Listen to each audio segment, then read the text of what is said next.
concert amené le rôle là au stade des martyrs, c'est pas donné à tout le monde dans le podium. Hein. Ah oui, hein, même à bureau Moussouba, on a accès à podium, pour un spectacle au monde entier étal. Et les en streaming, ils allaient streamer spectacle là. Donc tu as la au mati, monde entier, bah mon fan, oh bah meilleur fan. Qui n'a pas venu na bango ba télévision ba banderole parce que taille à banderole est comptée. Qualité à banderole est comptée, la durée où exposé par le stratégie où aurait par rapport à ça on est sur dans le département de marketing. Mais la campagne paye ça la mato. La déstabilisation. Attaquer Ferrego la Bodebe la Ferrego la pour Ferrego la paix ça la succès. Compté ba concert na mboko monde ba musu ba yo tcha na date wana voir même ba musu ba ngaba oui la paix date wana pour Ferrego la lobi ya. Ya mon ba mon tcha pression allo badate allo badate. Ya concert ba na stade ébélé en grand nombre ba ton disa stade wana et puis batala spectacle ni niveau artiste représenté bango c'est là de comprendre que Ferrego là a najara na ndenge na a sala na ndenge na ala na mabité donc il faut travailler déjà on moni ba réclamation nyonso ya ba sur ma production ou eleki il faut biso spectacle au kataya catégorisation ya mon na ba ni na loba dès que tu aussi ça concert wana les droit de chaka de na tout le monde soit à reproduire même à mot Ferrego la salle est commis impossible. Pourquoi pas c'est-à-dire on a une stratégie on a soit de bimisa ya moto yo lobby déjà sur le lobby à mon même soit de zo moto ko mon stratégie to bimisa on a dit objectif c'est ça monde la réclamation soit la réclamer qui ceux qui plaît salami c'est des sonneuse à bien té bato bayembaki bien te parce que na koyemba na sonu na lumière na plein ma nyonso wana po ezala réuni.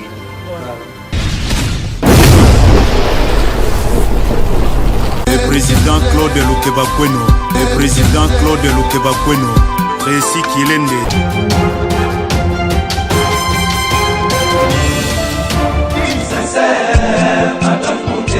Claude Lukebakweno. Claude Lukebakweno.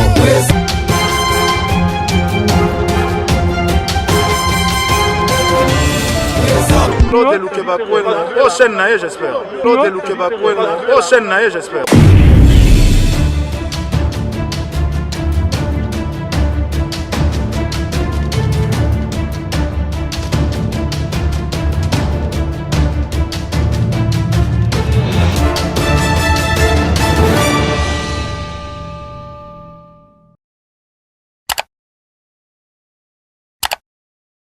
Tariq Ngambo, le Rochissime, journaliste en Zambie, à la présentation de cette grande émission dont nous avons le royal plaisir de recevoir pour vous aujourd'hui Trésor Kongolo qui occupe la fonction de directeur marketing et communication au sein de l'orchestre Jet Set de Ferré. Gola, nous avons le royal plaisir de le recevoir sur ces plateaux. Il y a Correction News, télévision de notre ami Arsène Kitoko, Claude Lukebakweno, télévision, Caribou Magazine, Yanzambe TV, Chamae, les télévisions, Network, Aïcha Okoko, Joshua TV, différentes chaînes partenaires, tous les je ne suis pas seul sur le plateau, je suis accompagné de mes confrères ainsi que de ma concert. Nous sommes là, si ma caméraman va d'accord, déjà pour la cacher, on a présenté ma collègue Tozana Bango, à ma gauche je suis accompagné de Naomi Eyaba Aki, je dis déjà bonjour Naomi Eyaba. Bonjour Tariq Ngambo et bonjour Nababone les Opérations Afrique Centrale Télévision. Bien que Tariq Ngambo a bossé avec le mot de la vie, tout ça a un problème à chaîne la Bichon. Mais la paix suivre un beau théâtre. Merci vraiment la confiance que fidélité nous fait Sarah Bichon. Merci pour l'attention d'intérêt. Nous avons un plaisir pour lancer la vidéo de Sala. Voilà, merci beaucoup Nomi Yaba. À mon extrême gauche, il y a Yannick Kaboué pour les camps de Congo Bisselo. Bonjour Yannick. Ouais, bonjour Tariq, bonjour à tous les Gaulois et gladiateurs. On a décidé de l'autre, vous avez DMC. Pour solennel et puis derrière, on a mon directement maître Yannick Boudina et puis là, ma sans oublier mon vieux Benji Awaza. Vous avez brûlé, c'est vraiment les lots. Vous avez DMC pour cela. Voilà, merci beaucoup. De l'autre côté, je vous présente Elvis Eyonfou, le map de la presse, pour les comptes des network Awan Aïcha Okoko. Bonjour Elvis. Oui, bonjour. On a tout sur la network, on a différentes chaînes, vraiment map de la presse congolaise. On peut Gaulois bazar au CP, la baby qui est au Bango, on va défendre à Bango. Merci vraiment. vrai na biso ba champion ya Awen Network Aisha Koko en tout cas toza vraiment wana donc bon la branché connecté makambo ezali. Voilà, merci beaucoup de l'autre côté Vasco de Gama Chamael bonjour. Bonjour la biso nyonso bonjour pe na ba abonné nyonso ya Chamael télévision na yebi ke boze belé le to so la pembe ndebo yebi kino pembe na pembe Vasco de Gama na lobara na pesi ba abonné à ba chaîne na biso nyonso mbote. Merci beaucoup Vasco de Gama. Nous disons déjà bonjour à Trésor Congolo, les DMC. Bonjour. Bonjour à toute l'équipe de Gaulois Libéral. Bonjour Libéral. Bonjour Nabango. Bonjour Gaulois, bonjour tout Hollande sur la minute, sans oublier, mais je souhaite mes voeux les meilleurs de bonheur, longévité, réussite, prospérité. On est ensemble. Voilà, on est ensemble, mais moi trop doux, trop timide, je ne sais pas pourquoi. Rien. Déjà, voilà, nous comprenons. Merci beaucoup à vous tous. Je dis un grand merci à Alain Kembe, la garçon des disques depuis Paris, Papa Nanine. Ma bibi chez Oumoso, un plan de bonnes choses à vous. Maman m'a dit Wembo. Emmanuel Kalonge, les coachs en direct de l'Italie, Steven Duka. Déjà, DMC Trésor Congolo, Moni Santé à le padre. Déjà, beaucoup de questions se sont posées. Les padres ont dit poto, lui procédure judiciaire et silaté. À quel souma en justice, mais quand on peut expliquer sur les padres en ce moment, sa position est en déni. Santé naïe, mais ce jour les gandéni. Tout le monde dernièrement va photo sur Instagram, na page Facebook naïe. Il s'est fait des nouveaux tatous, tout va comprendre que non les padres se portent bien, mais quand on peut expliquer sur tout. Merci. Mais nous on le bien déjà. L'image, la dernière image prouve qu'il va très très bien. Parce que nous avons un album où il y a un studio, il faut le 14 février, où il y a Bongo Dynasty Volume 2. Il y a des artistes et des musiciens qui voient, notamment des Pictomba, on a eu une vidéo. Et puis JDTP Foya pour 600 Mounaï, parce que vous avez c'est en fait avec JDT. Cette fois-ci, il y a JDT, peut-être en fait avec Ferrigo là. Donc il est au four au moulin, il est en Califourchon, studio, il doit aussi respecter la justice, il faut ça respecter un mot. Je pense que c'est signe déjà, il faut respecter un mot, et puis la famille aussi, les enfants, entre-temps, à préparer le stade des martyrs, tout ça, donc voilà, en gros, l'activité aux autres artistes et à moi, donc voilà pourquoi il y a une photo parce qu'il faut finaliser ma vidéo. Mais d'ici mi-janvier, fin janvier, on va déjà d'ici début janvier, mi-janvier, on va déjà. Voilà, merci beaucoup. Je passe la parole à Nomi Yama. Voilà, merci beaucoup, Thierry Ngangu. Bonjour, DMC. Bonjour, Naomi. Voilà, en tout cas, c'est un réel plaisir pour nous de partager cette personne. Le plaisir est partagé. Merci beaucoup. Alors, comme nous sommes appelés à faire la promotion de l'artiste Ferrigo là, beaucoup plus tôt de l'armée minimée, nous avons l'album Dynasty, premier volume, dans la carte à marché. C'est vrai que Dynasty, deuxième volume, est là pour la maman, mais on ne peut pas aller la Dynasty, deuxième volume, sans pour autant qu'il y ait l'évolution. Il y a premier volume sur le marché. Déjà, album Dynasty sur le marché, les uns pour évoluer parce que jusqu'à là, bon, somba, somba. Mais il faut quand même qu'il y ait comme un niveau, des chiffres, des années, l'évolution en haut, des années. Et puis, retomber sur le marché des disques et des années. Et deuxièmement, cet album n'a jamais été présenté officiellement. À quand sa présentation officielle? Merci. Je commence par la dernière. Je ne sais pas si on est en sous-question. L'album Dynasty Volume 1 sera présenté au Stade des Martyrs. Évolution album Dynasty sur ma plateforme sur la streaming, ils ont évolué très très bien.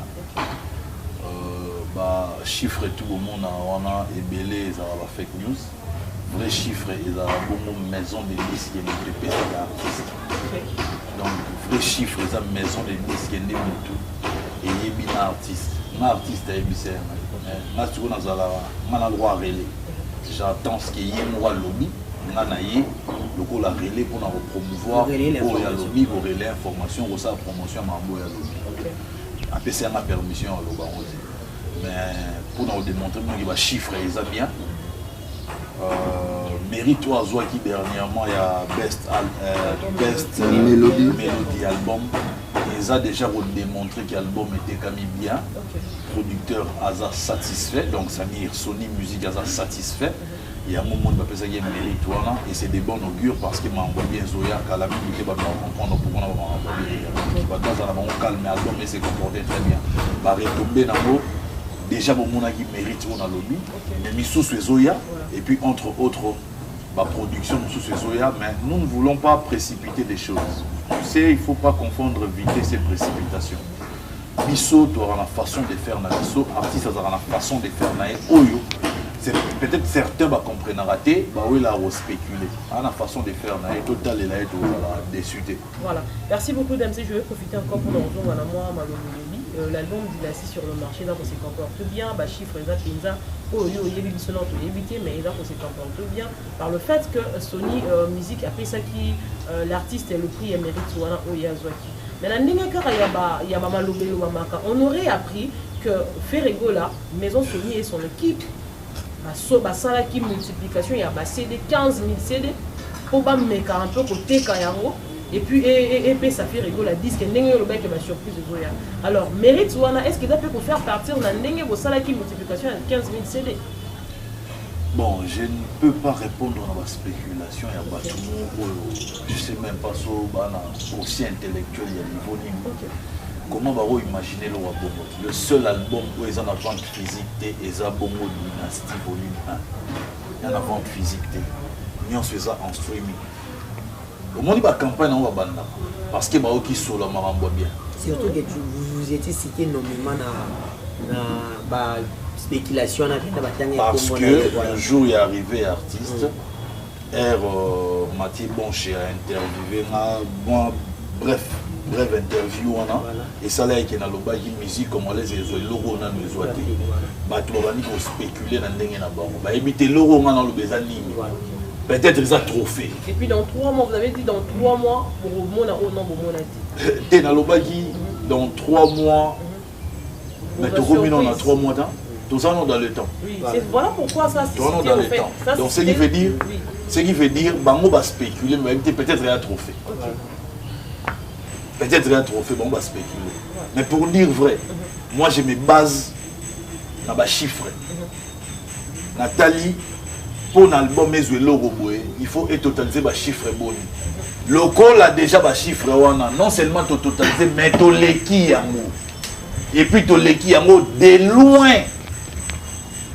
Il y a un petit denga na lobake musique congolaise et logo na les mais la guiste qui ngaïndé na sala rakuna na imambo elega moi je me suis basé sur na ba fait analyse par exemple ba lobby que non pour ozwa libende oyo il faut okokisa 10 pompages si go biso ya lora to sali 35 pompages to déborder déjà parce que tininga na lobake non na ba pompe au to sale leke belé c'est que to zo o eleki libende c'est dans ce sens là mais ça te que on a salaire par rapport à ba chiffre au artiste à communiquer mais pour bino boye bango il faut yemo ko artiste a ebisabino alors c'est mieux politique na yeza qui est bien bomba bomona ma non surprise et puis tant ba lo ba non on a multiplié le CD 15 000 CD. Vous pensez vraiment que DG à Sony Music a gagné Nini à Salelo à Bongo parce que c'est du business, on va gagner. En fait, ils étaient surpris. En signant Ferrego, on va signer un artiste. Parce que je sais, Ferrego, là, il ne se fait pas voir. Il n'est pas dans le match vu, tout ça, dans l'humilité, il est un peu réservé. La modestie. On va rester le artiste est normal. Mais Batali, rien que première semaine, il y a 20 bazaki épaté. Et puis nzembu batu balinga ki ba vilipande. Boto bate balinga ki ba vilipanda ki ba loba nyon son nzembu ya rumba traba. Ne bande na biso nzembu wana ndembe les plus la chanson la plus streamée. Donc au fait adversaire dans so ba salon ba kuluwe biso mais pourtant ba passer dans so promotion, ba passer sous makambu sans les savoir. Voilà, c'est comme ça. Parce que en termes de business, en tout cas, chanson où il faut clipper rapidement. Chanson où on va pour un royaume après tant que ça sous référence na ba rumba siko rumba na biso ba yo mona ke yango pété comme fort yango moni azoli yango best mélodie album les albums mo ezana ba mélodie belé et paté bango le gars au mona ki wana DG à Sony à s'afficher pas paté Sean Watson à s'afficher pas paté soko moni abimi a organiser cérémonie wana parce qu'il est satisfait parce que son équipe va satisfait. Donc pendant le bac, Nebo Moni a représenté l'Afrique. Mais en collaboration, on a représenté l'Océanie, Asie, Amérique. Batubaka Moité, ce qui dans le prochain mois, on a fait rigolo à côté du marché États-Unis. C'est facile. Parce que Sony Music fait partie des 3 maisons majeures de Toloba. Warner, Sony, et Universal. Fait rigolo à Soisana. Obi des Snap et un syndicat il y a France Kaka et puis ça va disque d'or na ba disque platine et certifié pardon ba disque d'or ba disque platine ba disque diamant na vente les Kaka en France. Alors il faut sikoyo ceux qui te lingi to soit payé par exemple récompense na Snap il faut la vente na biso ils allaient enregistrer na France maintenant dans un professionnalisme, mais c'est Sony qui s'occupe de ça. Sony dans ça, il ne faut pas battre confondre. Ce n'est pas les bureaux de la tête, c'est Sony qui va faire ça. Et puis Sony a eu un moment dans ça. Mais surtout une injonction montre sa Sony. Donc les faits, et là, on ça la paix peut-être, on dirait, artiste c'est ça, parce que artiste ça ça non au moins temps maison il y a la cible. Maison et solo la grande chaîne il y a promotion il y a musique maison et solo lara na ba grande structure nyonso avec la maison c'est facile pour bango ba yebini bateka produit parce que vraiment la posa ba kotisa alors bango ça business ma soeur tu penses vraiment qu'il va gagner nini ba ça la coque mo bango ba perdre donc ça dit bah c'est des salamis au 15 000 bango ba côté l'autre côté et puis tout ça dit na bango ça n'a aucun sens Marambuya best mélodie album fait rigoler et baki amodo fait rigoler qui est bien on va passer maintenant une invitation que fait rigoler vient ici tu vois na maramu photo ça na fait rigoler tout temps qui n'a na idée à featuring na ba émission va saler na MTV ba interview passer na MTV c'est spéculation peut tamboler bon featuring avec les artistes ici d'africains voilà mais bango va décider bango va décider donc ça dit à maison faut ça featuring na artiste faut ça featuring un artiste quand on va décider pour c'est du business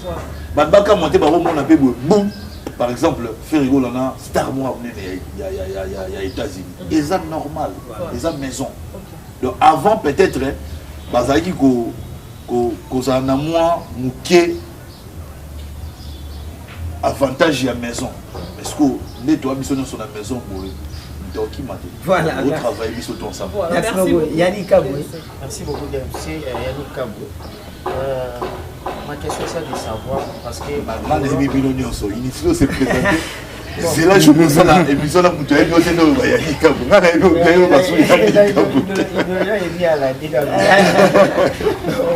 Merci beaucoup.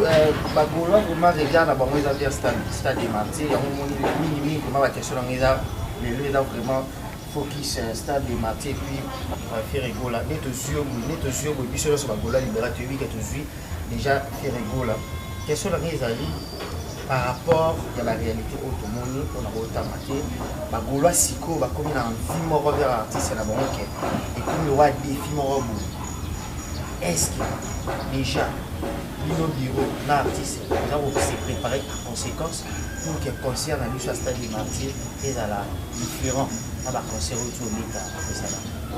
Effectivement, d'abord les autres défis où les gladiateurs va se lancer bango moko. Ils ont une influence sur la mélomane et bonne musique. Ils ont en concurrence na batute. Faire rigoler ça makambu na ye na ndenge na ye. To se comparer na mutute, to apena pour ça va comparer biso na mutute. To lingika batu bazala près jour wana ya concert ba na stade. Et belé en grand nombre bah ton dit ça stade douana et puis bah t'as là spectacle niveau artiste représenté bango c'est là de comprendre que faire rigolo là à najara na ndenge na à salama na ndenge na ala na rabatute donc faut travailler déjà et surtout na habiter sur ba démarche en et comme souvent moulaï par rapport à faire une tombeta tous les acquis bon bandaka la main aussi ça va démarche mais tous en amont déjà quoi acquis et ça que non moins à concert un jour il y a concert et bani déjà mais tout ce qui est les primeurs na artiste et yemo dans le ba fanatique à faire rigola ba fanatique à trésor congolais je profite pour épingler le muro ba fan ball na ba kotsanga en contradiction na Laurent Tendance or ninga ni Laurent Tendance to pesi batu date à concert tout ça va annoncer que concert et ça pas to yebi que concert déjà et ça mais si au primaire il y a au pesa il y a au date il y a concert annonce voilà il faut artiste et pour ba fan bazara ya Laurent te ba ya trésor congolais ba ya Blaise Poloté ya Pichu Botoboté baza ya faire rigola c'est faire rigola des fois communiquer na ba fan là sur ces points photos en d'accord mais biso to yebi na biso déjà ya le rwanda na biso ma chiffre na yebi mais le roi ya lobité na na lobata ndenge mo peut date à concert na yebi mais le roi ya lobité na pe na lobate moi ce que sont par rapport à dans Kabula pays par baninga moi ce que sont par rapport le monde bien faire rigola kindamo vraiment biso ba vouloir et zo bank ça moi donc debi ce qui exact faire rigola et makambe comme année nous so mona awa na palais du peuple comment je vais faire rigola ba zo banga mon qui est-ce que vraiment vous êtes rassuré que cette fois-ci c'est que au concert à faire rigola parce que faire rigola toujours il a toujours combat faire rigola toujours ici là faut nuancer ba vraiment précision mon bien ça la vraiment pour voilà précision la nuance c'est ça qui Marambo les gars n'a parlé du peuple ils a d'abord Matamba et puis c'était prévu que chef de l'État et commandant suprême magistrat suprême le président de la République n'a pas hôtel l'événement et ça la marabi n'a parlé du peuple dans assemblée territoriale Yimiso bango ba sengi ba reporter kona Matanga biso to lobani ba perception autorisation au félé to comment qui bandimi pourquoi photo s'entêter les alaki par rapport à Matanga la logique voudra ce que quand ça brûle chez les voisins bino bobo se pelaté ba to bana Matanga bino boyo se pelaté fa to tigana Matanga et les mais ce que Matanga les qui tout le monde regarde solo à stade tout le monde regarde pembe na stade la photo qui gars martyr mala mort il y a pas de choix parce que martyr kuna eza marambo Matanga de martyr kuna eza marambo mibeko parce que ce que ça là par exemple que toute loi qui parlait du peuple mais tu dois attaquer décision dans le conseil d'état mais celui doit attaquer qui a voté parce que après ça parler du peuple au filet et puis ça dit makambo Matanga Moutakou c'était un Congo le Congo l'a fait rigola carrément c'est la famille faut ça faut tchanase faire rigola comprendre qui a tchakinase et puis les gars yuna mais au stade de martyrs on est marrant parce que balouara stade ou engagé ba frère allez mutumoraya yo louer stade mutumoraya na baloyenge na ye non et si batté ça n'a aucun sens donc et kokani ko douter donc le monde a un exemple à parler du peuple dans stade de martyrs c'est le monde donc baba gola ba le mwana mutu na bon c'est le monde Bazara calme d'ici quelques jours artiste on fait sa bonne date Bazara bon calme voilà merci beaucoup Elvis Mbappé. Merci, merci vraiment na tout bozo la biso boza branché connecté et surtout vraiment balandia awen en tout cas bon ba rapena connecté makasi hein ba championne dem c'est trésor congolo en tout cas tout sur la pena pembe meilleur buteur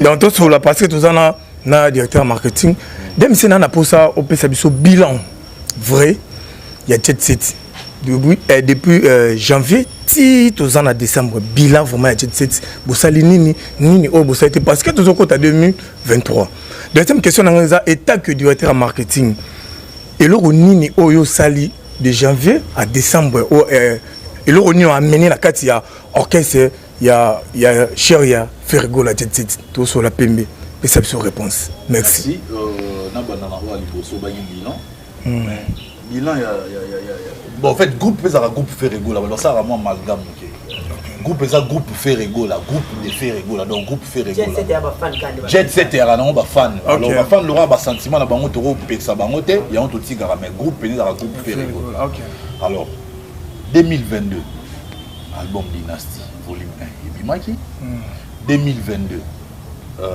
concert et Betamaki notamment en Côte d'Ivoire 2022. Et ça bilan, mais il faut tout rappeler Batouké. Ferrego Lazaki en pleine promotion et album, mais Marambo Komaki O et Komaki Boyebi. 2022, on est en train de travailler. Et puis 2022, on était déjà en train de préparer les stades de martyrs. Alors, sur le lobby, si on a répondu à la deuxième question, apport Nangaï, je ne suis pas de ceux qui aiment parler dans le bureau. Bureau, tous à uni, tous travailler, puis surtout tous à apporter. Nous avons un département où Azaza va apporter. Le département n'a apporté beaucoup plus clarification dans la communication. Moi, quand j'interviens, c'est pour aider les Gaulois, les Gauloises, les gladiateurs à comprendre. C'est comme il y a cela 24 heures, on a publié une vidéo sur la page Facebook, dans un trésor congolais officiel. Congolais, banana, N comme Nana. Donc, comme lobby, comme Nana. Au lobby? Comme un trésor congolais, banana, N comme Nana. Comme Nancy. Naomi. Nancy. Ah, ok. Comme Donna. Bref, Nadia. Nancy m'a bébé. Donc, il y a on a publié une vidéo Moro. Non, parce que je suis dans la politique anticipative. En attendant, artiste a annoncé date. Moi, j'anticipe déjà. Naïbi, bah sponsor, oh déjà tout solo na bango na oh tout en contact na bango. Tant que télé ça va pas non. Bah on va télé ça on a ba grands artères. Na ba là-bas la minene na ba point Moro place ba Carrefour et ça ba point chaud. Mais ce qu'on na ba veni ba ruelle ba veni à Kati na ba Bumbu ba Selemba ou ba Kinkole ba Mbudi ba Kanluka ba Malueka ba côté kuna Kati. Ce qu'on a c'est comme mission ya ba Gaulois, ba Gauloises, ba gladiateurs. Ba mélomane na bonne musique ba linga musique ya Ferrego là, ba matisa ba banderole. Mais ezala ba sala musala ngo pambate, ba meilleur d'entre bango, ba reçoit bongo cadeau, surprise ça et puis ba na séance photo. Jour il y a concert dans podium parce que concert amené le rôle là au stade des martyrs c'est pas donné à tout le monde dans le podium hein.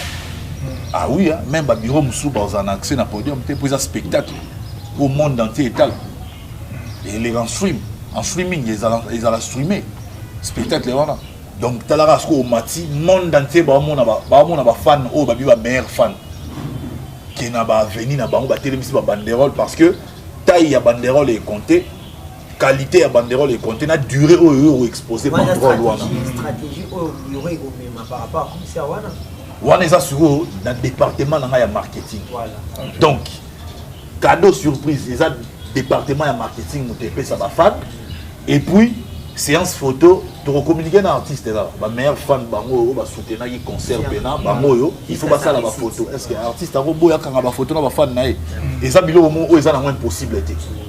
Cadeau surprise, et à la par exemple ordinateur, et à la télévision, et à la radio, et à la congélateur, et à la réfrigérateur, et à la paix chèque, et à la paix par exemple flash, nabanzem, soit dynastie artiste. Cadeau et ça cadeau, et on te dit cadeau surprise total. Parce qu'il faut pas au moins à 200, 250, 300 fans. Alors il faut tout préparer, cadeau et à la ébélé.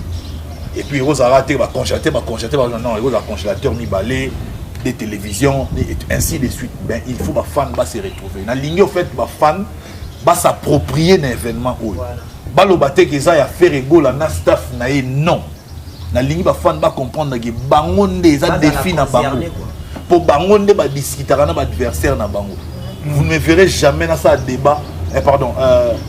Dans ça débat à balabala par exemple un directeur en marketing je sais pas c'est temps mais ça va fan de ça la débat dans adversaire na bango alors et ça défi na bango baye stade wana eza vraiment na charge na bango plein stade wana eza na maboko na bango biso tozaka na partie organisationnelle pour marambo les bien mais promotion marketing bango pe il faut bakota s'approprier d'un événement imaginez que dans toutes les avenues à coin soit capitale, coin reculé wana, banderole et mati.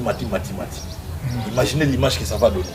Entre temps, au mati si banderole, au kangi photo, otindeli biso na numéro bio yo publier on a ba page na biso que non banderole na mati na adresse telle opesi référence et puis otiena numéro na téléphone na kombono mobimba tozana ba membre équipe o ba okita bake kolandela ba banderole nyonso so ki po ba photo pe ko za trafiquer faut zabina ki ba membre bakiti sur terrain ba landela ba banderole nyonso est-ce que ba banderole on va afficher ils ont bien exposé oui allez to bani ce ko tala na ba critères ils ont monné ndenge nini ils ont na qualité ndenge nini mais critères o est compté les plus ils ont ya durée pour faut na volonté na courage wana pour banderole nous sommes automatisés on boyelo de kuti balongoli nous sommes misa OK dire zo compter donc ba gagnant peneza bateau ba umisa ba banderole na ba OK donc et ko démarrer challenge wana est démarrer kaka pas tant artiste annoncé le soir artiste annoncé par exemple date à concert Lelo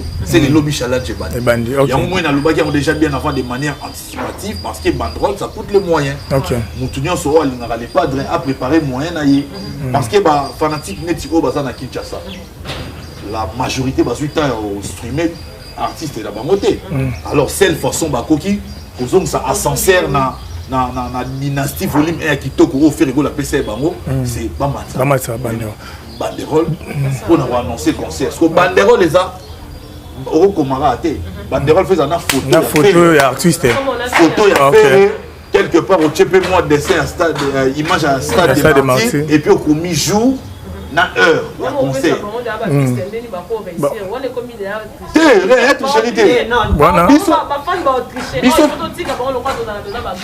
critères les amis qualité donc ça tu es beau simbi banderole totali qualité na durée critères les amis les taille ya banderole critères ya makasi si vous avez durée tu es moto atendela biso image na ye ya photo ya banderole na quoi na bango par exemple le 10 janvier.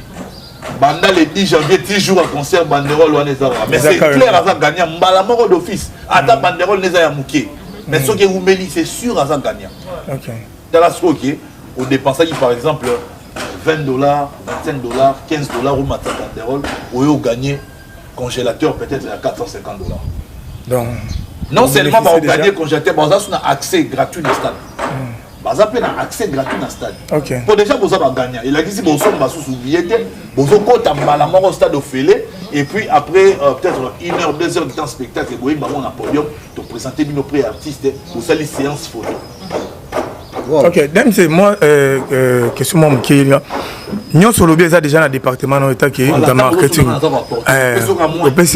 Moi, stratégie, mon robot. Ok. Mais nous avons le sauté. Mais un robot, par contre, on a une confusion entre un mot na côté communication, il y a Tracy. Tracy a joué un rôle nini. Merci. Tracy a parmi les gestionnaires, il y a des réseaux sociaux officiels et artistes. Ok. Tracy a rappelé aux défense et artistes et comme tout le monde peut le faire. Tracy peut communiquer parce qu'il y a un membre du bureau, il participe à la réunion, il sait qu'est-ce qu'on prévoit, il sait politique, ni entreprise, ni marché. Il peut toutefois communiquer. Mais écoutez, tout le monde est dans le parfait Mbappé. Ok. La faille est aux ala. Mais dans le monde, on dirait, oh, il y a des choses qui sont graves. Mais il y a des gens qui sont tu sens qu'il y a des chèques et ça. Okay. Mais au senti que les médias en ligne est protégé mais chèques qui m'ont et senti que ils sont protégés. OK. To lingi te médias en ligne batunyo soba comme ba corrompu. To lingi bo lo ba vérité. O a échoué, o a gagné. OK. Mais ce qui commis à faire rigolo là-bas au Lugana ba moindre faille ata o ezaki visible te ba comme ça mo visible. Pour mutunyo so mona. Mais o ba tumiso ko c'est mona ni bo na mokili ba étouffer on senti que ba forcer ba étouffer. Mais heureusement, tu dans le monde des réseaux sociaux, tu as des images dans le téléphone, tu as des c'est la réalité. Dans le monde, on dirait médias, on dirait presse, vous êtes un peu trop dur envers nous que les autres. Même si on s'en est fort, mais fort, on a mis pas fou la moto, pas fou la moto. On a des failles pour pas fou là. En termes d'organisation sur arrivée artiste, depuis le Wenge. Nan a réussi qui organisation biso salai et puis sous la pluie s'il vous plaît. OK. Ba tu bandimi ba pola. Ce ça y parti c'est msumbu le beta bon oui ba ba panzana. Non ta lukia a s'abriter quelque part si moula peut-être bon yate. Mais dans ça, Mboul et puis voilà, merci pour permettre de montrer très important. Mboul et Bandi avant qu'il y ait aéroport, pardon. Mboul écoutez dans le mandat. Mboul et Bandi avant qu'il y ait aéroport. Mais Batou Baké Kaka. Mboul les obètes à Badbaos et la Tifé rigole en quittant l'avion. Tout comment ils vont passer à Nassé à Mboul. Libanda aéroport, Wana. Libanda aéroport wana na biso ambiance ezalaki wana ils se sont pas fatigués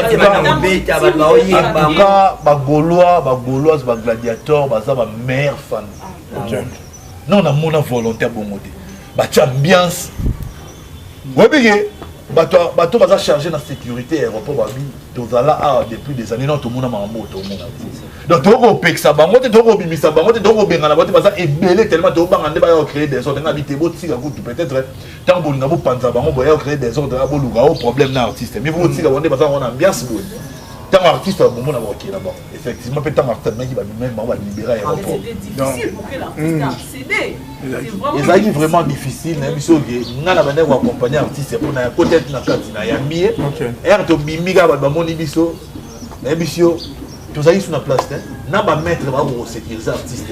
Donc ça s'est retrouvé dans la carte de ma fan. Mais heureusement, ma fan, il a fait rigolo là-bas, il s'est brûlé. Tout le monde a fait rigolo la lunette, tout le monde a fait rigolo la montre, tout le monde a fait rigolo la bombe. Ils ont été intacts dans le fleuve Comotel. Voilà, merci beaucoup Vasco des Gama. On continue avec. Ya, merci. Chama et télévision, l'homme de Pembe, Toroso la Pembe, Toroso la Pembe avec DMC. Toroso la Pembe avec DMC. Un grand merci à Nancy Ababel et moi Sinzambe, Macha Moumen ou Majimel, na Pesiombo, te prince de Berado. Faire à Salanini, parrain.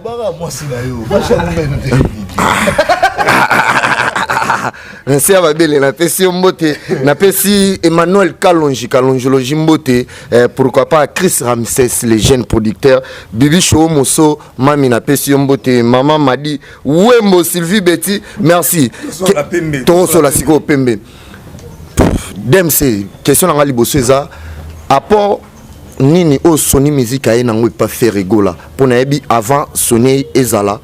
Na fait rigola qui déjà na fait rigola auparavant par rapport à disque au fait rigola ça là na lelo o que non fait rigola za na contrat na Sony apport nini au Sony Music et memel na fait rigola non mais c'est du business yo linga qui fait rigola de merega le seul producteur ba œuvre na asa pas artiste à un moment donné il peut se reposer avec non mutu musu pas produire na maison musu peut zo relais parce que avant il se produisait avant qu'est-ce que j'avais dit? Qu'est-ce que j'avais dit? Et ça, il y a producteur d'ango. Premier album. Général Dabira. Général Dabira. Je pense et le deuxième. Qui est derrière toi également? Suko, autant tu remènes à sa boîte noire, qu'est-ce que j'avais dit? Ferrigo avait pris le relais parce que c'est sa carrière, a sacrifié carrière n'a été. Il y a un moment où tant que ça la musique, succès faisait l'accompagner dans le bon. Sauf Ferrigo Lazaki n'a pas peut-être un moins difficile pour lui. Donc, aujourd'hui, il peut se reposer. Maison de disques Zawana, et ça l'a mêlé, et voilà. Genre, il y a un contrat Ferrigo Lazala en et un contrat, il y a musique qui va voyager. Sony Music produit l'album, Sony Music distribue l'album. Aujourd'hui, l'album Otalango est distribué très bien sur toutes les plateformes. Bien sûr que oui. La clause pèse à la ébélé. La clause est Sony Music n'est pas dans la production des événements du genre concert, tout ça. Non. Clause, quand on va signer, ils ont beaucoup plus sur la discographie. Donc, ils ont l'album, tout ça, la chanson. Voilà. Mais soyez évoluer à la prochaine. C'est pas moi d'empêcher ça. Et au comment? Mais on a peut-être peut-être que la clause peut-être jour où tu as un micro il m'aura expliqué bino. Ya merci. Deuxième question ezaki non to sur la pembe nini apport nini ezalaka ne le loto ebi ki non ba kizara bureau mais to sur la pembe Vasco de Gama apport nini au bureau ya les padres ba ya kana ngopoto ebi ki Ferrigo la loi to rolo ba poisson jamais moko milongola na fleuve pour ya komiteka apport ezalaka nini par rapport na bino ba bureau et les loyo nazaki na masamo boya DJ abiki non batu moko boya ba pesa boss na bango mbongo pour ba betaka dynastie stratégie sur le terrain ou par rapport il y a bureau sur dynastie. Merci. Je commence par la première pour chiter dans Ouassouga. apport ya bureau c'est ça que nous accompagnons l'artiste, nous accompagnons les activités artistes. Parce que les bureaux nous sapimons et sur la longité artiste à Rosate yemoro azo préparer l'album yemoro na TV ko communiquer yemoro azo publier na ba page na yemoro non, il y a une équipe où ils ont accompagné artiste na vision na ye bato ba critiquer la bureau ya faire parce que bazo loka défaut ya faire ba mona babi bon place ni to simbe la faire to do simba na bureau na ye to diaboliser to kangama wana tu comprends mais surtout to la nerve ba entourage ya bato misusu pour boutara kana ba entourage ya bato misusu te bon meka rolani la entourage ya bato misusu mona personnellement na yebi na ba choix na bango ba sala kana ba erreur na bango au sorti bina que média en ligne étouffé et côté li bango ba fiasco ou tout monde na personne n'en parle. Au contraire les gens protègent pour dire quoi ce que ça qui fait rigolo là mais héros tomé la maïté to là la communauté voilà pour dans le bamingité et ça que nous accompagnons l'artiste dans l'activité naïe. Alors concernant Maramboba DJ au lobby écoutez Ferrego là c'est un artiste qui aime la concurrence et à la loyale ouais sur les communautés mon côté na ba corruption na ba clientélisme ça sert à rien. Tu es meilleur en nengeni. Donc on n'a pas fait rigoler bi meilleur en tricherie. Ferrego c'est pas un tricheur. Ferrego là il n'a pas là correct. Ba DJ ou baba professionnel, ba ebike chaque artiste est par rapport à Trump n'étant à bimisi musique. Moi mon devoir c'est ya beta yango et puis piste ndé loba batunde ba loba. Bagoulois au bakendara ba boîte ba night club ba terrasse il faut pas bazarana courage wana ya ko réclamer la musique et artiste ba ngo faire rigola nenge ba fanatique ba artiste msu ba sala so ba na boîte ba réclamer musique na bango qui to mela to so ba beti na biso musique na biso bazana droit bazo mela bazo lia bo sengi bo beti so musique na biso biso to ba fanatique a faire rigola to ba ndora musique moro te et puis ba DJ ba na bon flexible quand tu demandes ba jouer. Mais si on retire une volonté, corruption, mais ils ne vont pas le faire. Alors, si on a une stratégie, parce que c'est la seule stratégie au fond. Il faut avoir un message de la corruption. Ça, c'est de la triche. C'est chéri, ne fait rigoler. DJ, il faut pas des professionnels. Tout ça l'appelle dans le sens, il y a professionnalisme. DJ, va comprendre que non, faire rigoler, Azana catégorie à artiste bana trempe à l'écolo. Le faut bailler ba que tant faire la zone bimisé loko, ba mo faut pas zo relais na ngomba la mo. Mesdames c'est mais comment appelle la tendance c'est pas DJ ba comment appelle wa DJ musicien bo est faire go la père na DJ né. À une certaine époque ba kolagi DJ Marula image à faire, ba kolagi DJ Radi image à faire. Mais faire ego la ligne bon moté la ligne ba DJ batika la professionnel faire ego la loba na bango qui so za na boîte ro ba no beta musique na de beta ya batutu so tali les deux DJ wana pour ne citer que ceux là bango ba beta musique ya batunyonso DJ Marula na DJ Rad ba beta la musique ya batunyonso mais contrairement na ba DJ à tendance au lobby ba DJ tendancieux bango ba beta la musique mingi ya bango moi na DJ au ça l'émission alors ba pena non to vanda na corporation na biso na association na biso to loba pena ke to robeta faire rigola te il y a des émissions d'internet ba DJ baloba quoi ça na non ça dit quoi soko bengi artiste ya mbioté problème soki pas artiste ya mbio faut enveloppe so enveloppe et bimité problème bon comme ça ba artiste le rôle là-bas et on a le droit beaucoup rançonner ba artiste c'est pas bien. Il y a un manque de professionnalisme de ça là-bas. DJ Baza, bon, DJ Rose en a tendance. Yeah, merci. Pardon.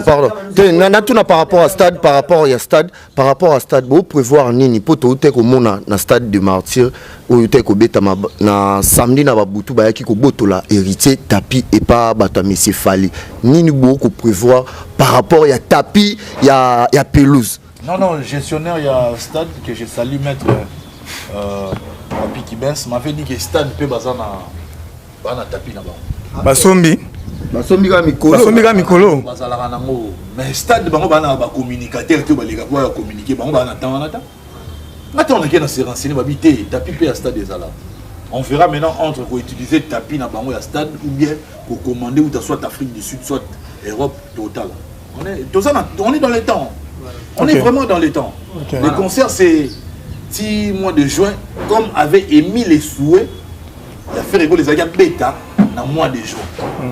Mais ce que Yeboro Tala sera changé, tout a gardé le mois de juin, puisque la primaire lui revient au Belabno. Moi, na date où il y a un concert. Mais ce qui est sûr, il y a un méta qui souhaite dans le mois de juin. Donc ça dit que tout ça dans le temps. Voilà pourquoi on a pris tout notre temps pour préparer ce stade parce que c'est un grand événement. Tu vois ça l'amour à la va-vite. Tu vois ça l'amour monter le concert, mon bébé, tu diras kermesse.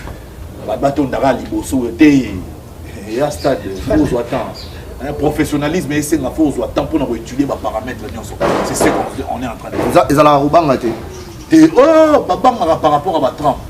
Au moins, pour la ta stade, il faut vous assurer qu'on a des fans. Oh, il y a eu. On a des fans buzz. Fan buzz. Au Zana Bango Pena. Si vous assurez que vous avez un sapina Mouzindote. Faire attendre à Bango. Ouais, les gros sont là. Mais yo qui place faire rigolo à l'obé, on est dans un concert, c'est là, appui à Kingani, apport à Kingani, apport à XY. Faire rigolo à bêta stade non c'est peli ça va gaulois nanga ba gauloise nanga na ba gladiateur nanga ngana ba kisi ba mélomane na bonne musique parce que faire rigolo ya la ba tembele ba lingaki abina na fan na été mena sepelara na monde na fan na été mena sepelara na nzembu na ba lopo donc soko ebi yo ata na 2-3 nzembu ya faire rigolo oyo lingaka malgoza fan na été c'est l'occasion ya stade voilà pour oyo ka en live et puis oyo ka mo ndenge oyo ka mo na CD ndo oyo ka en live jour à l'omende ba ba so stade déjà plein.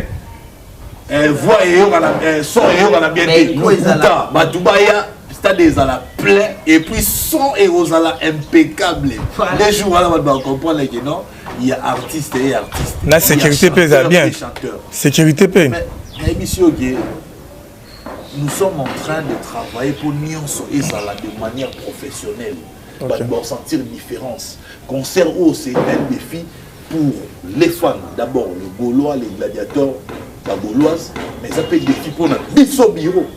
Tout ça la vilipender trop. Peut-être les ala jour où enfin, tu remarques qu'il y a un événement où il y a solo banda stade de banda yango. C'est notre trésor congolais l'équipe. Des bureaux, ils sont dans l'ensemble. C'est là le bureau tous en DG Blaise Paul, qui est le directeur général. Tous en a directeur en marketing trésor congolais. Tous en a assistant et artiste Pichou Moto. Tous en a presse présidentielle Tracy Elisa. Tous en a garçon plaisir qui est communicateur. Tous en a Maître Amina Mokondi qui est l'avocate. Voilà. Nous avons également Guilhem Avaka là, il y a l'institution. Il y a une institution pour les amis qui sont artistes. Donc, dans un amoroté, Blaise Paul, Azaïe Moroté, Tristesse, tout ça, et Bélé, tu moto Azaïe Moroté. Donc, ça dit, quand on fait tout ça, la bissonnion son bureau. Bissonnion son bureau. Mais ah bon, nous avons mis ça le rôle à traiter. Voilà. Merci. S'il y a un quoi qui faut c'est l'équipe. L'équipe gagne ensemble, l'équipe perd ensemble. Très bien. Très bien. Merci beaucoup Trésor Congolo. Mélomane, il y a bonne musique, vous êtes tellement content. J'espère bien que concert à Stade des Matures à Ferregola, ça sera un événement inédit parce que Ferregola c'est un artiste hors du commun. Déjà, vous venez d'évoquer ici le mois de janvier, Ferregola a lors de sa conférence de presse, il nous avait dit que janvier, il va faire le déplacement nord-est au niveau du Canada. Récemment, sur sa page Facebook, tout le monde affiche qu'il y a un concert, il y a Canada, il y a un prix, surtout. Et parce que déjà, il y a un peu comme on va faire un mémoire.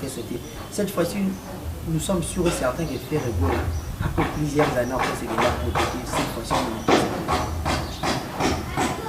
on invité. Je suis à Ferregola, je vais te conseiller. Ferregola se déplace à l'orchestre. C'était parmi les commissions en Canada parce que mais il faut un producteur. Ferregola déplacer pour un événement de concert à déplacer toujours dans l'orchestre. On va contrat où il y a non showcase que Léo Mogo, ça la playback, on a besoin de Ferregola rare. Donc même rare c'est trop fort et ça l'a presque pas. Donc Ferregola a toujours se déplacé à l'orchestre. Tant que non, Ferregola est en Canada. Charge ça à Ferregola, charge ça à producteur. C'est au producteur, à ça la démarche, nous sommes en pour le bac c'est bon, ba visa nyonso elimi bokende boya obeta concert parce qu'il faut pas confondre frère Gola sala mamlora ba artiste msuste ndé ba artiste msu pona voyage ye mo azui abande obunda ba démarche ba musicien ba té frère Gola lui c'est un produit oyo amité car na marché il faut monter à dépenser bon pour consommer à voyer c'est comme ça donc il y a dit que faire rigoler la façon de faire là so bon il fait rigoler comme la façon de faire il y a ninga là voilà ce que c'est na pour préparer ma démarche to ba ndako bundara bunda visa ba nini moi bisambo ma poche là c'est belé qui m'a vu wana faire rigoler ça qui m'a vu wana dété faire rigoler lui ça reste un artiste professionnel. Tu vas dire que ça là moi genre on a un podium pour vivre dans bon à ma bamba on se beaucoup ça pour vivre dans bon il y a ma concert donc en réalité ma concert nous yo moko pour préparer ngo obimisika producteur mon le producteur écran mais mon tout ça ma son nom faire ego la route j'ai préféré ça ma fan na yende ba beti ça y est parce que par exemple 2000 ou 3000 ba bi to par exemple la Bercy. Qu'est-ce qui fait que la yéma piscine bon on a dit qu'on met ça dans Bercy ne le fera pas. Voilà, merci beaucoup Daniel. Voilà, Trésor Congolo, Viregola, un homme timide, il n'aime pas s'aimer dans les histoires des autres. Le monde encore, à chaque fois qu'il y a quelque chose, c'est Viregola qui en bâtisse. Et chaque à mon tour, c'est Viregola qui porte pas. Donc toi, bête on a essayé de mater Viregola dans le film. Comme récemment, nous venons de voir comment est-ce que Ferregola a été vilipendé après les concerts de son frère, Héritier Watanabe. Il faut qu'on se le dise. Oui, parce qu'il y a deux insultes qui sont sur Internet, soi-disant Ferregola a déjà été écarté de la liste. Il y a un musicien à Koufa Kalababosa. Aza handicapé, Aza na choc. Aza handicapé. Ah, on sait que c'est gars, Ferregola va bien écarté. On va bien écarté et puis Aza handicapé. Aza handicapé donc. À Coca compétition pendant longtemps. Il y a martyr. Bon, au Moni, les lots internet et comment tout le monde peut venir raconter ce qu'il veut. Est-ce qu'il faut autant la bateau, bon, il faut autant la est-ce intellectuel, peut-être pas aux abougres, peut-être pas aux azos, peut-être pas aux atangatés. Dans le lobby, il faut autant la bien. Bateau, monsieur, parole, pour qu'on ait habité son album, mais si ça n'est pas ça, peut-être faut autant la bien. Nous sommes aux abougres, à ça idiot, à ça peut-être à maël été, à tangaté, vina et mobimba. Et les gars sont donc voilà. Problème est les gens veulent que faire rigoler ça la bango. Ils ont soit bango de faire rigoler ya ça la différemment que bango. Faire rigoler ça précédé, faire rigoler ne la joue pas dans la précipitation. Faire rigoler c'est préparer. Bango c'est à la préparer. Il y a aussi imagine ce monsieur album na biso, Dynastie volume 1. Mais bah sur la même temps au Vili pendant l'album, de bah suite bah c'est la promotion album sans le savoir. Album est bête, tant on va album est bête, bête até mais bah tout ce qu'on va yo kamoto. Album ni on va le bébé até. Album on a quitté quoi. Et on a tel c'est bah tout que tant bah tout bah c'est là-bas yo album ndenge on a bah on va oublier. Album était comment? Sonia en CP. Na Sonia CP là. Na bato internet ba sala émission ba CP là mais les choix est clair to linga Sonia CP là la vérité pour nous t'aura précisé bien le album a fait Isaac Toko nous sommes nous alors ba mari na lobby mais ba remaka biso koto dans la guerre n'est pas de mal à moi bon na ndenge pena mabete mamba bureau même bato na ba loba bazaka ba mamba bureau na ndenge mabete na rana nga ko répondre bato nga pena na répondre ba leader et puis leader on a face na succès à puissant pour nous un niveau dans leader. Mais si tu me racontes un truc du genre que Moutoumoro Boazara, na musicien lobby, je me vois mal na foulaye. À un niveau nini. Netinga na zala sur niveau pardon na niveau mendicité par exemple. Peut-être Moutoumsa solo ba bongo parce que bateau ba foutre bongo batinde ke lo ba bongo. Mais ma campagne paye ça la mato. La déstabilisation. Attaquer Ferrego la Bodembe la Ferrego la pour Ferrego la paix ça la succès. Bah concert na mboko mona ba musu ba yo tchana date wana voir même ba musu ba ngaba oui la paix date wana pour Ferrego la lobby ya. Ya mon ba mon tcha pression allo ba date. Est-ce que c'est une excuse? Dieu voit mon âme. Dieu voit mon âme. Voilà. Est-ce que c'est une excuse ya rolobako ata bo finganga oza ko accuser nga peut-être on sala louer nzamba yebi kati na nga pona olaksa bango que non azana une sala mabona donc c'est une excuse, c'est une explication ou c'est une façon pour lui de se racheter la maman. Batu baloba Ferrego la ermo ba Philippandake azamu tabaki si bani dernièrement to kendaki pa pasteur Moïse Mbi ba pesa ki Bible maintenant ko mamba Dieu voit mon âme ma beza ya lobel mambwanzambe et ça va pour nous lancer message que non il croit en Dieu ensemble là réellement et puis il y a une polémique mot sur la toile du genre qui est faute d'orthographe en français de 1 ce qui faute ça barola tisango fait rigolo à tout tatouer mais là ça on fait rigolo au moins on est toujours faille d'ailleurs je suivi en voice hier il y a des moutons qui na texte voilà il y a des moutons qui na papier ok si vous avez un texte on a un politologue averti dans tous les deux cas erreur exatée voir au faire rigolo à comment Dieu tu vois mon âme Dieu va là où vous voyez que tu tutoieras toujours Dieu. Non, on aura tes places pour Dieu va le fou. Dieu, tu vois mon âme. Tu regardes les balongoli. Il y a un moment où il voit on est en S. Voilà. Tout comme ça, tu peux voir il y a T, il y a le roseau et Sabatouké. Voilà ce que le roi faire rigolo au Sabatouké. Zambe azomona. Dieu, il voit mon âme. Très bien. Non, bravo, la tête bien faite vraiment. Donc, la place. Non. Ils sont dans l'équipe pour la recadrer. Oh, mais c'est moi. Les rapports avec les nations naïe et ça va faire une polémique. Non, bravo. Non, bravo. Porte-parole. C'est là que nous avons porte-parole après na commis DMC. Ce qu'on a beau le bapoi. Qu'on l'obésa Moussana. Et on a expliqué Batugena. Voix à S, na voix à T, nous faisons ça dans les bons. Ça dépend dans le sens où l'igno bimisé l'amour. Merci beaucoup. Dans le sens où faire rigolo la bête les tatouages dans le lobby ça. Dieu tu vois mon âme. Donc les gens soit Dieu témoin. Qui a ta so batu ba on dit mangate. Yo moro mona âme na yo no mona intérieur. Voilà. OK. Yannick Kabou. Merci beaucoup. Zala moi trop court parce que vraiment dans la positivité. Mais il y a un côté négatif, c'est qu'on protège l'artiste, on est le lot. Braquer les padres jusqu'au jour d'aujourd'hui. Après, je vais continuer. Vraiment, les lots locaux, toujours qui est dans le stade de Marty, qui sont déjà ouverts. Voilà, moi directement, mon ça me c'est ma question où tu es pas naïf, dans 4 affaires, ça s'en gaulois. Il y a Yannick Kabou. Trésor Congolo, on a toujours dans le concert, il y a stade de Marty. Les gens se posent trop de questions. Par rapport à ces rigolo là, bateau va servir à plein, va reprocher à plein, mais il y a les bossos pour un respect dans la montée, il y a mis balai, plein, mais il y a mis ça tout, et qu'il est-ce qu'il y a mis ça tout, qu'il est bon, monsieur va faire rigolo à Zalora beaucoup de maquis, il y a mis tout va talent, parce que comme ça, les bossos il fallait faire rigolo à Zalora, ça dit le roi surprise, faire rigolo à Zalora, ça a été prison, les loups, quoi de particulier au faire rigolo à Rouye, la bisso, la stade des martyrs, parce que bateau est là.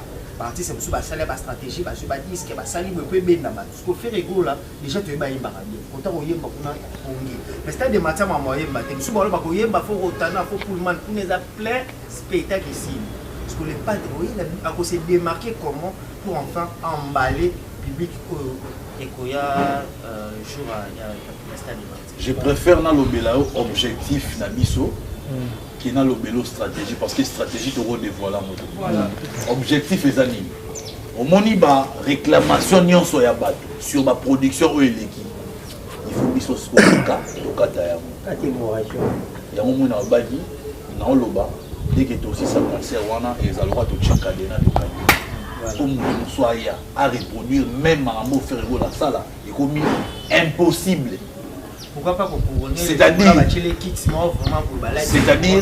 une stratégie on a notre robimisa ya moto yo lobby déjà sur le lobby en même sorte de zo moto bo stratégie to bimisa te on a dit objectif c'est ça on a réclamation sur la réclamer qui ceux qui plein salami c'est que sonneuse a bien té batu ba yemba ki bien té parce que na koyemba na sono na lumière na plein ma mignon soit na fois à la réunion. Pour y avoir soit différent.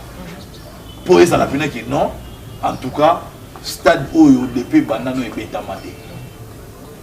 Nanu et bêta maté.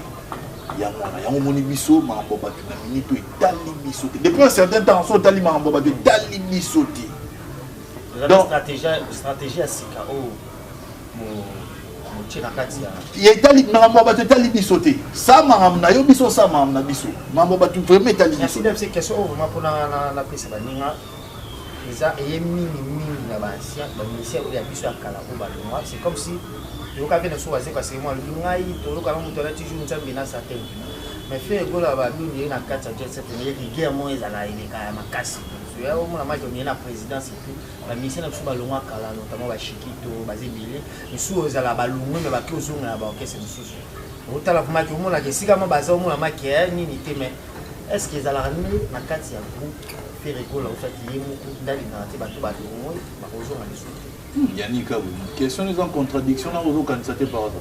Non, les ma question pour faire rigoler sur le seul artiste où la limbi saraba tout na niveau moroko longo ça a 10 fois va aller retour aux autres. On a insulté et où meli Obi et où meli vraiment pas des chiquis tu as insulté tu vas devoir déplorer présence. Bon, on a la ligne digital jusqu'au jour d'aujourd'hui tout le monde a insulté bah tout ni ma question. Guide digital d'abord à part côté artistique c'est la famille. Donc comprendre que je ne peux pas nager dedans. Voilà. Donc, problème dans les alliés, faire rigoler sur le seul artiste à plusieurs reprises. Mais bah toujours au limbisa, ils ont robot sanaté. Au limbisa, mais li souvent est-ce qu'on change réellement?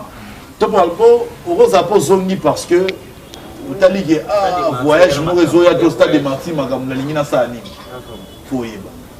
Donc voilà, faire rigoler azarana rancune na musicien monté. Sur au seigneur pardon, on est sincère. Mais en ce moment on monte à la petite. Ba musicien bazar on va fidèle, ba mona ba sala ba va et vient. Il m'a fait un recrutement, Nicolas, ça. Il y a beaucoup de décidé.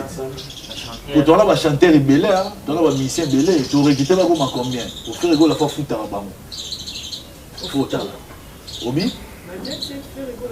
Ben oui, par production. Voilà, merci beaucoup. Nous sommes arrivés pratiquement à la fin de notre émission. Je passe la parole à Baninga Mbosega. Juste une question. Tu dois poser la question, vous m'en promettez. Dynastie volume D et puis... Mais à part production, nous avons les gars en privé. Voilà. Ok, merci. En fait, lui, c'est comportement comme un père de famille. Voilà. Ok. Parce que nous savons de réalité qui se passe dans des orchestres, au monde avec les musiciens dans la longue, à la commission au bêta moi, je préfère qu'on l'obéisse la réalité dans le temps. Après cet exemple, on a place na où tu as dans le pourquoi les autres ne les font pas? Pourquoi ça la race de longue? Oh, tant que foot le bar déjà dans l'émission, non, dans orchestre ma foot mais comme ça, jour où on attend, on lui donne à Tobi à Malouba, ils ont pas déjà. Ok, merci. On a profité de l'occasion de l'équipe Mobimaya Awan Network. Moté na pesi moté na Jiken, na pesi moté na Lionel P, na Yemoro, Maman Ishokoko, Feza Schengen, le suprême maître Waza Yann Zambé, mon akitambo solo, la bosanité Zoular Kozi, le capitaine de l'équipe. Marcel Ikemba. Demse, Nathan a des questions pour nous clôturer. Donc, Demse, moi des questions moi rapide car des questions. Demse, question dans le bosso ça. Question dans le bosso ça que ceux qui te disent que c'est bimi et ceux qui ont un succès et en actualité et il y a une production ébélée, bah déplacement puis bah voyage ils ont rébellé, mais la dynastie tout le monde est monté. Est-ce que nous vendons à face de Bisso osons reconnaître Gaulois libéral et Zalaka et Zistara? Gaulois libéral, ils ont existé parce que vous m'avez informé. Je n'étais pas informé. C'est toujours bien d'informer Bisso Biroto et Bara pour ça va bien. Parce que Moussala Bossala pour un artiste. Nous sommes pas collaborateurs artistes. C'est mieux comme des bons informants. On a dit que Gaulois libéral, ça. Effectivement, Gaulois libéral est comme un amateur artiste officiellement à travers son bureau. Il y a Kinshasa. On a son bureau, il y a Poto déjà, Komisaki. Berado, des parrains. Donc voilà, et comment pour ma production, mais dans la production, Guinée équatoriale, il ne faut pas vouloir à ce que Bisoto Sala, comme les autres font, par exemple, annoncer 15 concerts, mais annuler 10, tu vas annuler 12, tu vas mettre à 3. Pourquoi vous voulez que Ferrigo la côte en tricherie? Non. Non, donc ça dit Ferrigola a sa façon de faire. Il faut binobo s'adapter à la façon de faire ya Ferrigola. C'est ça. Biso to annonce un concert moko et ainsi de suite. Calendrier ça l'a raté. To lingara tête on annoncer ba concert na biso parce que mon a auto beti o kuna ba contrecarré. Auto beti parce que mon monde en dehors il y a o bo monara. Ba relation peut comptara, ba affinité peut comptara. Mutu musa roza zo na beti la binonzo rande so landi en termes de parenté, à cousin et artiste, moi, dans la guerre peut-être na faire. Oui, il m'a mis ça la guerre, il fait. On n'est pas mis ça la guerre na faire. Guerre na bango envers faire et la nini. Bango ba di mbelara na coin moro ya succès. Talent moins. Mais faire ego là na coin ya talent, a pe na coin ya succès. Ce que so faire ego là succès na explosé sous makasi. Au baxi sous na talent wa zara nango. Je pense que les autres artistes et musiciens vont le sous Bangote. Voilà pourquoi on va combattre à faire école. Merci. On est établi à stade, que c'est vrai. En termes de performance artistique, voilà déjà c'est un acquis pour nous. Parce que on va saluer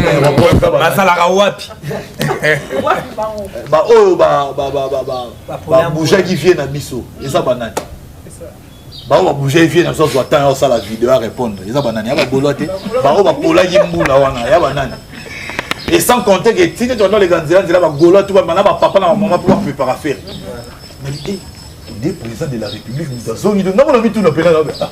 Oh non, mon phénomène on a les président de la République mutaye, tu dis pas moi même mutabi mimba, moi banda ko za na étage, yo za les loya.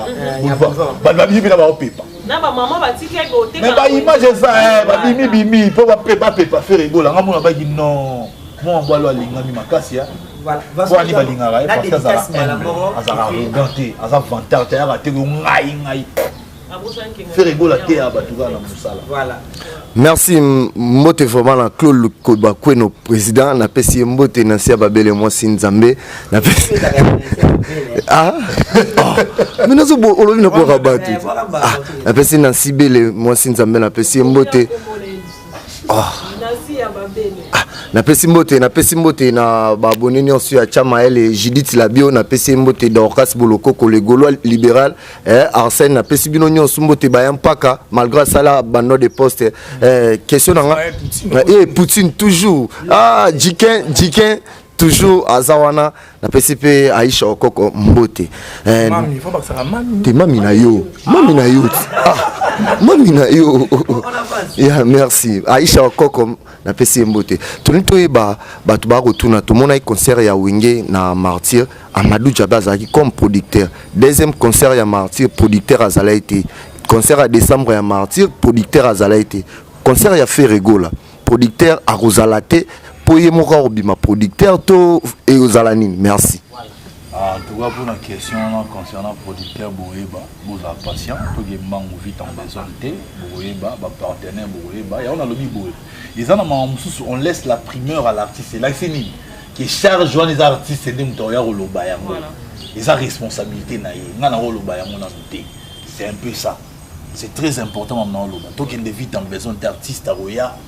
Les arabes la caméra n'ont pas annoncé ni en soi. Souvent c'est pour la salle on a bino kaka. Toi c'est pour la formule comme ma conférence de presse. Il est kaka. Mais en tout cas, on a eu base à calme d'ici quelques jours à quoi annoncer et puis la polémique on a ceci là. Vous attendez tourner producteur nani, producteur les ayomoko, tous les agences morobo. Ça dit c'est comme ça que ça va se passer. Donc base en a bon tranquille, tout va bien se passer. Merci Eric Lumbi, la Biki Rouge et Lyon Blanchard Ngombo. Merci. Vraiment, on est dans la catégorie de dédicace. Vraiment, merci na batuto balandara biso ba champion na ba championne. Bon ba na fidèle balandara Awen. Merci vraiment à Jiken et puis toujours merci aussi na bébé nanga bébé épinaise mono soit c'est qui moi ebimi soit c'est lui qui moi robimate. Merci aussi à Dadi Yakuza 40% mais c'est 60 Gabi Lopoke Malcolm X Gabi Lopoke Malcolm X vraiment donc hein ce que vous en a posé avec qui moi reloué au bengika numéro na ngana on comprendre que bakar moi Alix Kitoko merci na maman Aisha Koko mami mami na ngai na pesi mote na pesi mote na sabati luembo yuka buku mangama remindo masindo ya papa les 6 premiers maîtres waza Yanzambe fais à Schengen. Non, les questions ici. Voilà, merci beaucoup merci beaucoup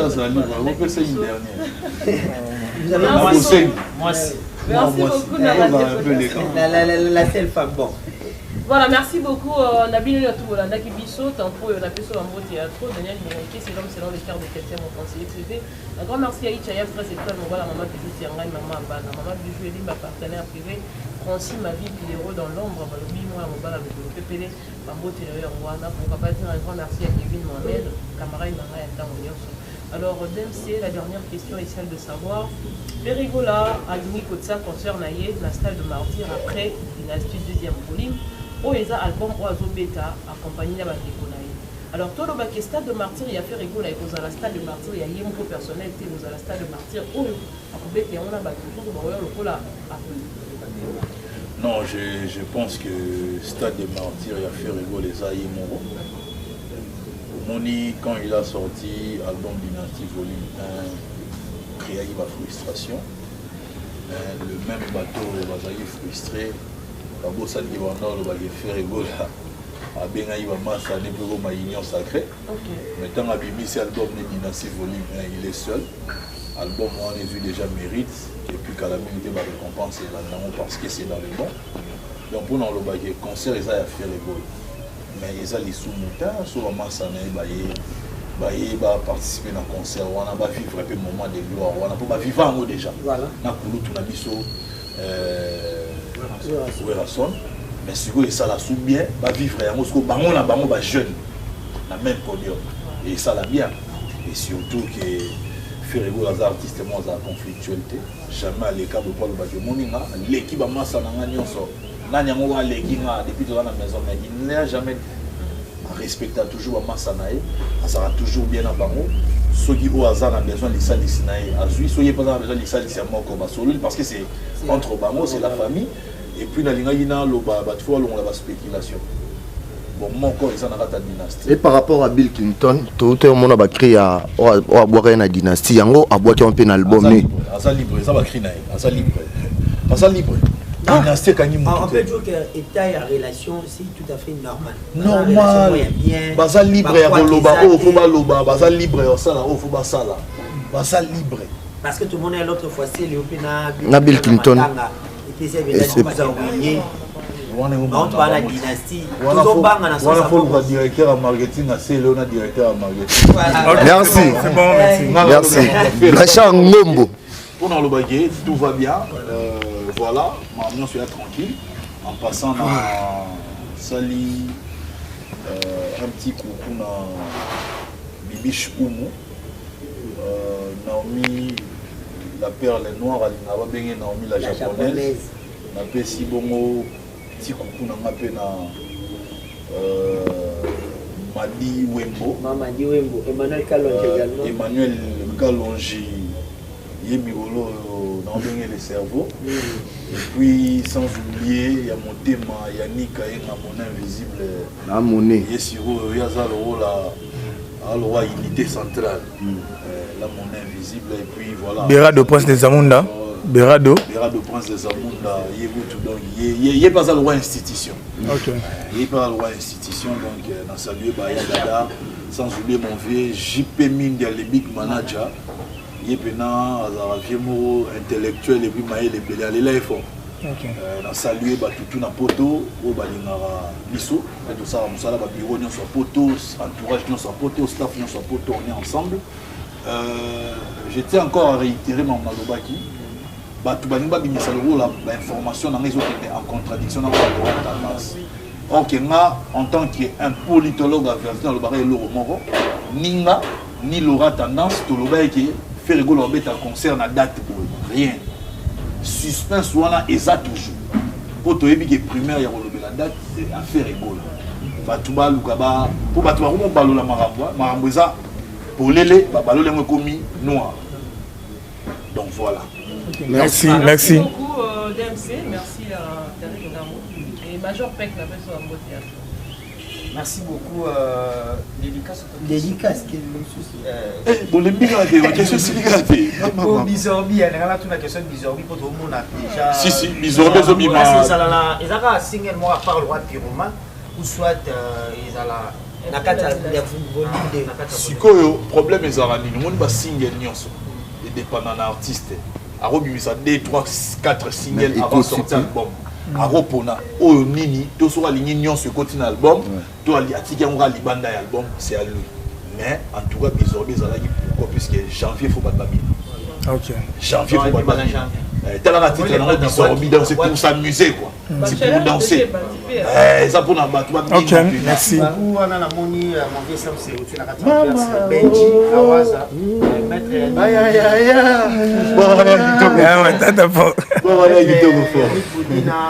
maman nanga Odette Chibambe femme d'affaires maman Lucie Kitoko vous avez béni ce qui les gens se comme les autres babi banga ni moment qui bati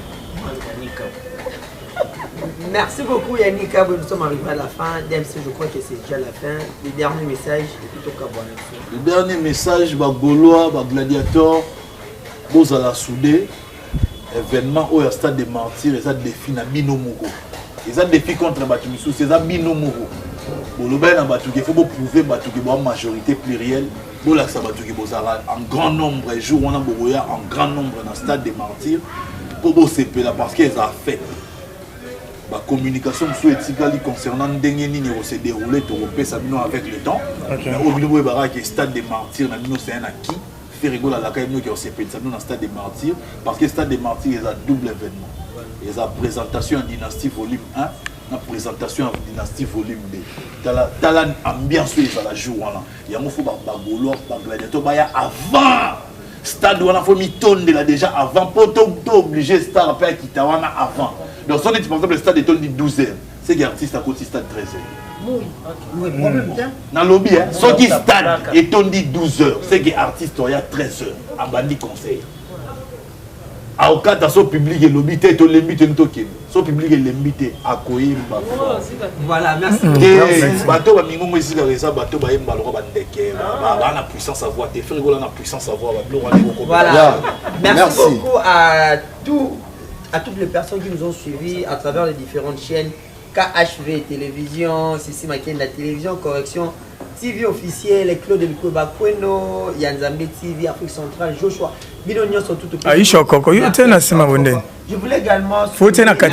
Et puis la chaîne YouTube RD Congo News TV, on peut diffuser l'émission. Entre temps, ceux qui bolingi, vous aurez DMC au quotidien pour nos nouvelles, abonnez-vous à RD Congo News.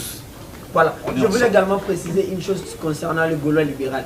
Gaulois libéral va questionner tout le monde qui moi trop. Gaulois libéral, nous sommes là pour accompagner l'artiste et musicien, faire rigoler et puis être en collaboration, en bonne harmonie dans le bureau où ils arrêtent. Très bien. Ah, Kinshasa, vraiment, problème exact, tu vas rebelle, tu es conception, nous sommes là. Bah, rebelle, tu es libre. C'est ça. Ok, c'est ça. On a un conseil. Bon, mais maman, avant au mot tambolara, bateau balinga revili pendant bureau pour s'attaquer dans bureau, va utiliser binote. Libéral des ok, merci.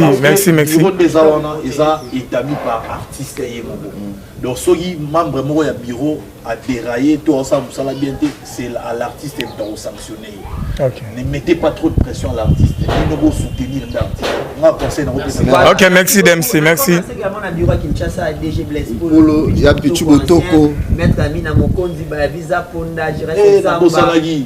Mes frères ba visa ponda Jires Zamba, Maître Jeep, Brice Koulé, Tracy Tangakia, Maître Guy, Maître Maïs, Bango tout. Donc c'est la famille. Merci beaucoup. Guilhem Avaka l'institution. Rabat également à Alpha Bokole, Alpha Bombo la direct de South Africa. Merci. Merci. On se voit prochainement. Bye. Zara André de Kinshasa. Plein de bonnes choses à toi. Bye. Kitoko, Chicken bye.